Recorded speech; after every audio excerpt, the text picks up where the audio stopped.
Okay, real quick video of changing the cabin filter on the SLK. Did you know the car even has a cabin filter? Well, it does.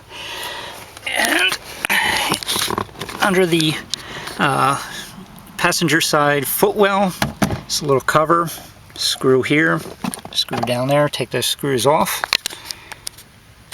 Once the screws are out, you're going to want to push back on this a little bit and then let it drop down, and then there's like a clip in the back that it snags on, so you'll pull it free of that and pull the cover out. Here's where your air filter is. This white clip gets snapped backwards, this one gets snapped forwards.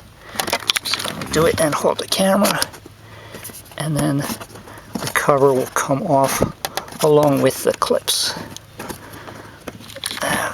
Okay, though the car is 20 years old, it only has 20,000 miles on it, and I never use the AC. Oddly enough, all these leaves came falling out. Makes me think that there was a chipmunk living in there or something. But the filter comes down, and then it's curved up here. So once you get down as far as it'll go, you then tilt it forward, and then it comes out. Let's see here.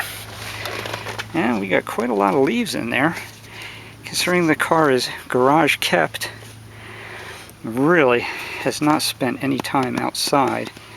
Makes you wonder how that got in there. And now this Bosch air cleaner goes in the reverse order. You have to tilt it up and then go straight up in. Let's see, do I need to vacuum anything out in here? Check inside. No rodent droppings, anything? Okay, now to put the new one in. Insert like that. Get it part way in, and then tilt upwards, and you're in. Then your cover snaps back on. Put the locks back into place. Oh, get you into the video there. Push the locks back into place, and put your bottom cover back on, and you're all done. Okay, this thing will put up a little bit of a struggle getting it together. This lip here on the bottom retains this clip just for convenience, and you want it almost flush with the clip on the housing where you slide this onto. They don't line up, they put up a fight, but you'll get it.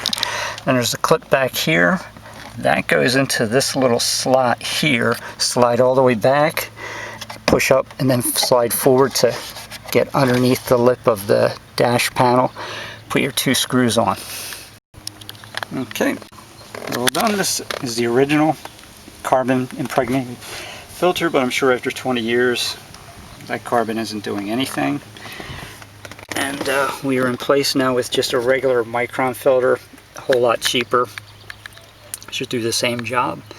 And that's it. If you like this video and my others, please subscribe, share, and like, and I'll see you next time.